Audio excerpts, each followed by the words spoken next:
trying to convince me that I'm running on empty, trying to convince themselves that their record with Jay was a fluke, that the record that I'm making is a mistake, and I can't take this. Let me tell you where I'm at with this. The trash that you talk's really gonna have to quit. I'm not plastic and fake. When I make tracks, I take facts and lay them out for the masses. You have to just see so you know that I'm not playing. Start asking me the names that I'm not saying, but I'm trying to be bigger than the bickering, bigger than the petty name calling, under the breath talking, rumors and labels and categorization. I'm like a struggling doctor, no patience, but you can say what you want about me. Keep talking while I'm walking away. You can say what you have to say, 'cause my mind's made up anyway. I'm taking the hard road, going above you. This is the last time that I'm gonna trust you. You can say what you have to say, 'cause my mind's made up anyway. All that talk that you talk might work a lot, but it's not gonna work today. You people are running off the mouth, trying to make me take myself off safety, trying to make my friends turn their backs on the team we built, building up some mistaken information, and I can't take this. Let me spell it out plain for you. Angry groups complain about the things we do. I'm not changing direction, I'm stepping my game up, maintaining my name same way that I came up. You're gonna see that I'm not playing and start asking me the names that I'm not saying, but I'm trying not to mention the names of people who wanna siphon attention. You like the hype, but pretending you're part of the picture won't pass. You're like a high school dropout, no class. And you can say what you want about me, keep talking while I'm walking away. You can say what you have to say, 'cause my mind's made up anyway. I'm taking the hard road, going above you. This is the last time that I'm gonna trust you. You can say what you have to say, 'cause my mind's made up anyway. All that talk that you talk might work a lot, but it's not gonna work today. Why does it always have to be somebody's always watching me? All I really need is some room to breathe, breathe, breathe. Is anybody out there listening? 'Cause I can't stand to keep this in. All I really want, I'll say yeah, yeah, yeah. Like that. You can say what you have to say, 'cause my mind's made up anyway. I'm taking the hard road, going above you. This is the last time that I'm gonna trust you.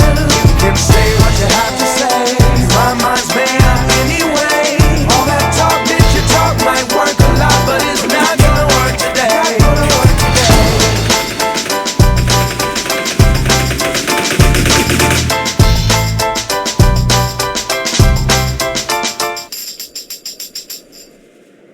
Homeland attack, and that morning when Ken went out on the doormat, his world went black, 'cause right there, front page news, 3 weeks before 1942, Pearl Harbor's been bombed and the Japs are coming. Pictures of soldiers dying and running. Ken knew what it would lead to, just like he guessed. The president said the evil Japanese in our home country would be locked away.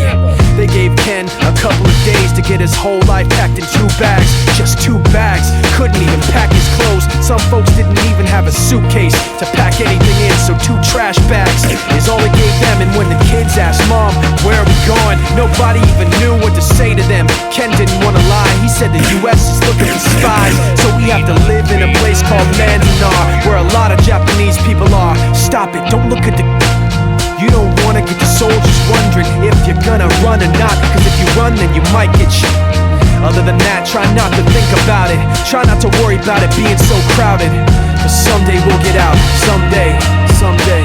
As soon as war broke out, the FBI came and they just come to the house and you have to come. All the Japanese have to go. They took Mr. Need and people couldn't understand why they had to take him, because he's just innocent laborer. So now they're in a town with soldiers surrounding them.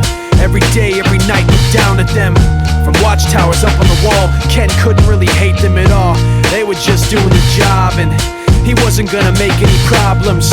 He had a little garden, vegetables and fruits that he gave to the troops in a basket his wife made. But in the back of his mind, he wanted his family's life saved. Prisoners of war in their own damn country, what for? The time passed in the prison town. He wondered if he'd live it down if and when they were free. The only way out was joining the army, and supposedly some men went out for the army, signed on, and ended up flying to Japan with a bomb. That 15-kiloton blast put an end to the war pretty fast. 2 cities were blown to bits. The end of the war came quick, and Ken got out. Big hopes of a normal life with his kids and his wife, but then they got back to their home, and what they saw made him feel so alone. These people had trashed every room, smashed in the windows and bashed in the doors, written on the walls and the floor, Jap's not welcome anymore.